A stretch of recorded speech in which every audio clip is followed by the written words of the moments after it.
Hey everyone, welcome back and happy Thursday. All right, guys. So welcome back to Up and Adam Channel 1. We are literally back to talk about more Vanderpump Rules, more the Valley, more ish that's going on, and more things that have been talked about, which I'm like, I have to talk about. So, as you guys know, this is my new studio, but things are being done. Lights are going in, these curtains are going to go up, so things will be different and things will look better. So thank you for bearing with me. In the meantime, guys, smash that like button. If you're not subscribed, get subscribed. Don't forget to show some love. And I say with that, let's jump right in.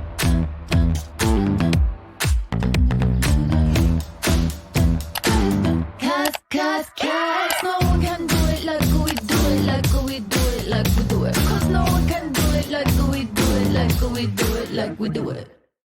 All right, guys. So first, we're going to start with the Toms. Now, thank you to Reality Blurb. The 11th season of Vanderpump Rules is coming to a close with part one of the reunion recently airing. However, fans still have questions as Schwartz and Sandy's, which is the bar Tom Sandoval owns with Tom Schwartz, was not featured on the show, and many wondered if it was closing. Luckily, the Toms have addressed why it didn't serve as a backdrop on the show. The two and a partner opened Shorts and Sandy's in 2022. To much fanfare, of course, Vanderpump Rules is also partially responsible for its initial success, as it was heavily featured in scenes. Now, while the Tom's explanation for why their bar wasn't on the reunion that aired on Bravo, it is on an extended and uncensored version on Peacock. In it, fans can see Andy Cohen say, "I have to ask, Sandoval, we have not seen Shorts and Sandy's at all on the show this season. I have to assume there's a story behind that." And Tom said, "Well, yeah, when everything sort of happened, I obviously took a step away from the bar, and our partner had an issue with filming. He didn't want anybody filming in the restaurant." Schwartz then says, "Obviously, this is the best platform in the world to promote your shit, but it turned on us." He shared earlier this year that the bar is not closing and that they are even upgrading the venue. However, he recently spoke to Entrepreneur about how the scandal from Vanderpump Rules season 10 impacted his business. And he told the publication, "I'm glad we persevered, but there was a moment where I wasn't sure if we were going to." Now, Tom goes on to share that they initially saw an increase after the scandal broke, but that things quickly changed. Immediately following Scandal, though, we saw a quick rise in business, but it was short-lived. After experiencing a 30% increase in our revenue numbers within 4 to 5 weeks, we watched as our numbers declined. Week after week, we watched the numbers tumble, sometimes down 50% a week. And at our lowest, we dropped 80% of our business. But Tom then discussed how great the reviews for the bar were initially, but that keyboard critics started to leave negative opinions without even visiting the venue. We had great reviews on Yelp and Google before. I think we had 4.6 stars. And in the wake of that, I think we were down in the dumps to around 2.5 stars. It's really detrimental to businesses. Cancel culture and keyboard critics, it was such a bizarro world experience to be in. People were irate, they were fired up. Things got dark and weird. Tom went on to say that things became so toxic that angry fans were bombarding their staff with calls and emails. However, as the dust has settled, they have regained about 70% of their business. Yeah, it sounds like business was not doing good, if I had to guess, based off of the information that they're giving us. But what I can say is, listen, at the end of the day, they still opened a business. Tom Sandoval fucked it up for sure. Tom Schwartz is trying to keep his head above water, and now you want to invest in a home with this guy? Like, are you out of your fucking mind? Maybe. The answer is maybe. But we're going to move on to somebody who might be a little less out of their mind. We're going to talk about Lala Kent and Ariana Madix. When it comes to the Schwartz and Sandys of it all, would I let one business partner make the final decision? No.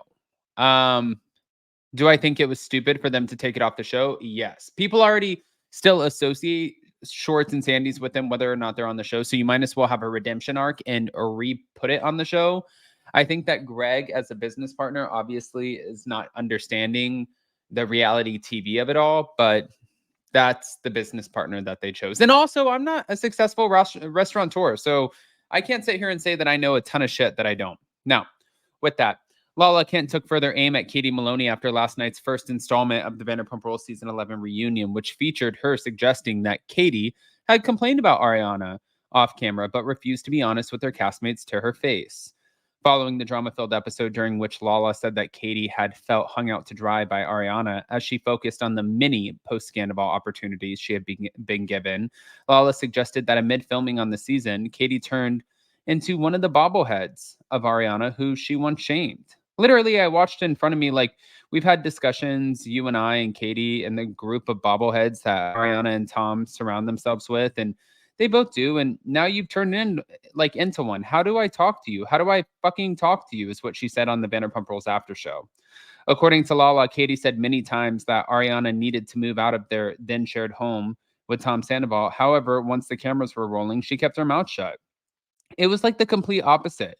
Everything Ariana was saying made perfect sense to Katie, and I'm like, take Ariana out of it, insert Sheena Shea, some situation you'd be having a fucking heyday. Could you imagine? It would be very different.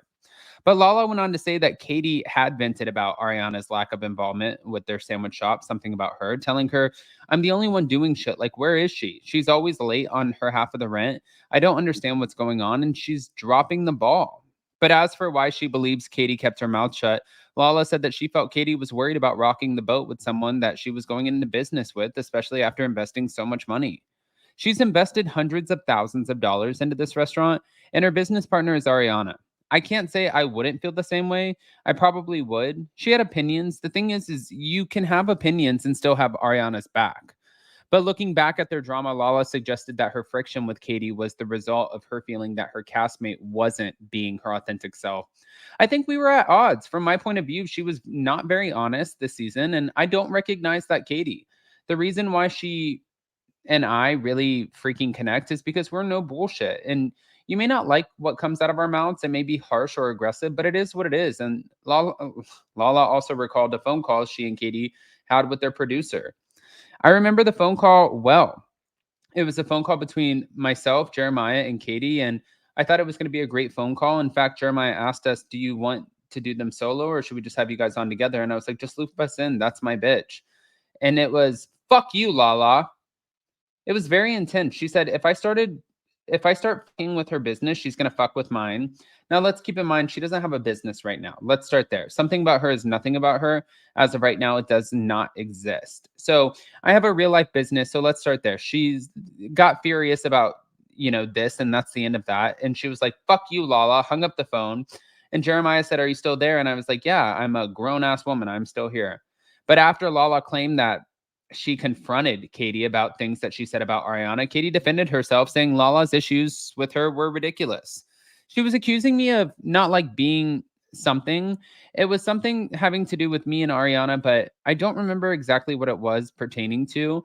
I don't fake the funk here. Like, I can't do that shit. I'm not genuinely upset with anybody at this time, but in the moment, I'm not going to get myself upset with them. It's not going to happen. So whatever you're looking for, just keep looking for it because it ain't going to happen. Shit. Okay. Guys, I want to hear what your thoughts are, especially when it comes to the Vanderpump Rules ish of it all. I know you guys have tons of opinions, and I know we're not going to hold back. And that's exactly what I expect of all of you. So before we end up getting off of here, I do have to say, one, thank you guys for bearing with us through this move. It has been quite the move, and it's been a lot of fun, but just a lot of stress. And two, I'm just happy that we get to be back into this shit again and we have hot, messy topics tomorrow. I'm happy to be in the groove. But I love you guys. Again, smash that like button. If you're not subscribed, get subscribed. Don't forget to hit that notification bell, and we'll see you next time.